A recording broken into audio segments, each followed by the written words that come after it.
ಸಮ್ಮೇಳನದ ಅಧ್ಯಕ್ಷರಾಗಿದ್ದಂತಹ ನಾವು ಯಾರಪ್ಪ ಅವರು ಅಲ್ಲ ಸರ್ ನಾಗಪ್ಪನ ಸ್ಮರಿಸ್ಕೋಬೇಕು. ಸಾಹಿತ್ಯ ಸಮ್ಮೇಳನದ ಅಧ್ಯಕ್ಷರಾಗಿದ್ದರು. ಅದನ್ನ ಮಾಡುವಂತಹ ಕೀರ್ತಿ ನಮ್ಮ ಕನ್ನಡ ಸಾಹಿತ್ಯ ಪರಿಷತ್ತಿಗೆ ಬರುತ್ತೆ. ಅವರು ಇದ್ದರು. ಹೀಗಾಗಿ ನಮ್ಮ ಜಿಲ್ಲೆ, ನಮ್ಮ ತಾಲೂಕು, ನಮ್ಮ ನೆಲ ಅನ್ನೋ ಹೆಮ್ಮೆ ನಮಗಿರಬೇಕು. ನಮ್ಮ ಸಾಹಿತ್ಯ ಅನ್ನೋದ್ರ ಬಗ್ಗೆ ಗಂಭೀರವಾದಂತಹ ಚಿಂತನೆ ಇರಬೇಕು. ಅದನ್ನ ನಾವೆಲ್ಲ ಅನುಷ್ಠಾನ ತರಬೇಕು. ವಚನಗಳನ್ನು ಓದ್ಕೋಬೇಕು, ಕಾವ್ಯಗಳನ್ನು ಓದ್ಕೋಬೇಕು. ಓದೋರೇ ಇಲ್ಲ ಇವತ್ತು, ಓದೋರೇ ಇಲ್ಲ. ಬರೀ ಯಾವಾಗಲೂ ವಾಟ್ಸಪ್, ಯಾವಾಗಲೂ ಟೆಕ್ನಿಕಲ್, ಯಾವಾಗಲೂ ಏನೇನೋ ಫೇಸ್ಬುಕ್, ಇನ್ಸ್ಟಾಗ್ರಾಮು, ಬರೀ ಇರೋದೇನ ಹುಡುಗರು. ಏನ್ ಮಾಡ್ಬೇಕು ಇವನು? ಹೆಂಗ್ ತರೋದು ನಮ್ಮ ಲೆಕ್ಕಕ್ಕೆ? ನಮ್ಮ ದಾರಿಗೆ ತರ ಕರ್ಮ ಹೇಗೆ? ಏನು ಹೇಳ್ಕೊಡ್ತೀವಿ? ವೇದ ಪುರುಷನ ಸುತನ ಸಹೋದರನ ಹೆಮ್ಮಗನ ಮಗನ ತಗೊಳ್ಳುವ ಮಾತುಗಳ ರೂಪಣ ಅಥವಾ ಬದುಕಲ್ಲಿ ಗಾದಿಗಳಿಂದ ಅಣ್ಣನ ಅವ್ಯ ನಾಗರಿಕ ನಡೆಗಳಿಂದ ಅದು ಮೂರ್ತು ಸಹೋದರಿಗೆ ನಾರಾಯಣ ಅಂದ್ಬಿಟ್ನಲ್ಲ ಪುಣ್ಯಾತ್ಮ. ಇದಾಗಿದೆ. ಏನ್ ಮಾಡ್ಬೇಕು? ಇವನ್ನ ಕಲಿಯಬೇಡ ಹುಡುಗರು.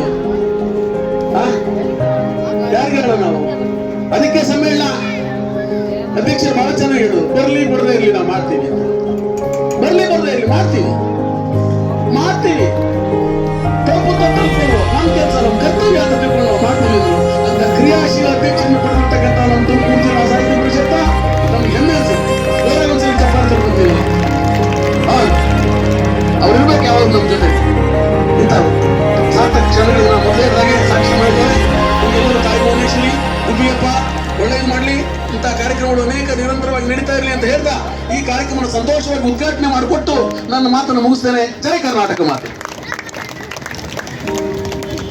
ಉದ್ಘಾಟನಾ ಮಾತುಗಳನ್ನು ಮಾತನಾಡಿದಂತ ನಮ್ಮ ಲಕ್ಷ್ಮಣದಾಸ್ ಸರ್ ಅವರು ಒತ್ತಾಯದ ಮೇರೆಗೆ ಒಂದು ಹಾಡನ್ನು ಹಾಡಬೇಕು ಅಂತ ವೇದಿಕೆಯಲ್ಲಿರ್ತಕ್ಕಂಥ ಗಣ್ಯರು ಕೇಳ್ಕೊಳ್ತಿದ್ದಾರೆ. ಯಾವ್ದಾಡ್ಲಿ ಸ್ವಾಮಿ?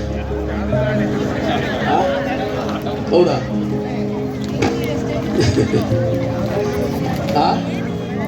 ರಾಮಾಯಣ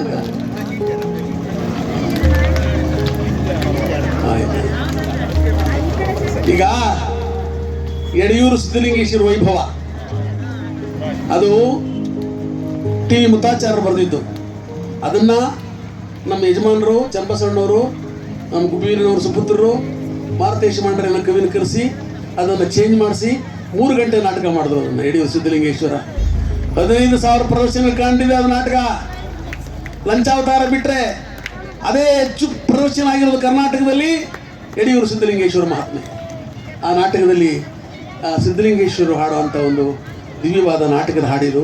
ಇದನ್ನು ಬರೆದವರು ಇವರು ನಮ್ಮ ಯೋಗ ನರಸಿಂಹಮೂರ್ತಿಯವರು, ಎಚ್ ಕೆ ಯೋಗ ನರಸಿಂಹ, ರಂಗಭೂಮಿಯ ನಿಘಂಟು ಅವರು. ಪ್ರಕಾಶ ರಂಗಭೂಮಿಯ ನಿಘಂಟು ಎಚ್ ಕೆ ಯೋಗ ನರಸಿಂಹ ಅವರು ಬರೆದಂಥ ಈ ಗೀತೆ ಇದು. ಒಳಗಿಗನೋ ಶಿವ ಹೊರಗಿಗನೋ ಪ್ರಶ್ನೆ. ಹೊರಗಿಗನೋ ಶಿವ ಒಳಗಿಗನು, ಹೊರಗು ಒಳಗು ಎಲ್ಲ ತುಂಬಿಗನೋ. ಹೊರಗು ಒಳಗು ಎಲ್ಲ ತುಂಬಿಗನೋ. ಹೊರಗಿಗನೋ ಶಿವ ಒಳಗಿಗನೋ. ಭವದ ಗೊಡೆಯ ದಾಟಿ ಮನ ಬಯಲಾದವಗೆ, ಭವದ ಗೊಡೆಯ ದಾಟಿ ಮನ ಬಯಲಾದವಗೆ, ಮನವೇ ಮಹಾಲಿಂಗ ಕಾಯವೇ ಕೈಲಾಸ. ಮನವೇ ಮಹಾಲಿಂಗ ಕಾಯವೇ ಕೈಲಾಸ. ಹೊರಗಿಗನೋ ಶಿವ ಒಳಗಿಗನು. ನೀರೊಳಗೆ ಕೊಡವ ಮುಳುಗ ಬಿಟ್ಟಾಗ, ನೀರೊಳಗೆ ಕೊಡವ ಮುಳುಗ ಬಿಟ್ಟಾಗ, ಹೊರಗು ನೀರೇ ಕೊಡದ ಒಳಗು ನೀರೇ. ನೀರೊಳಗೆ ಕೊಡವ ಮುಳುಗ ಬಿಟ್ಟಾಗ, ಹೊರಗು ನೀರೇ ಕೊಡದ ಒಳಗು ನೀರೇ. ಗುರುಲಿಂಗ ಜಂಗಮದ ಜಲದೇ ಕೊಡವಾಗೆ, ಗುರುಲಿಂಗ ಜಂಗಮದ ಜಲದೇ ಕೊಡವಾಗೆ. ಹೊರಗು ಒಳಗು ಎಲ್ಲ ಸಿದ್ಧಲಿಂಗೇಶ್ವರ. ಒಳಗೋ ಎಲ್ಲ ಸಿದ್ಧಲಿಂಗೇಶ್ವರ, ಹೊರಗಿಗನೋ ಶಿವ, ಒಳಗಿಗನು ಒಳಗಿಗನು ಒಳಗಿಗನು. ನಮಸ್ಕಾರ.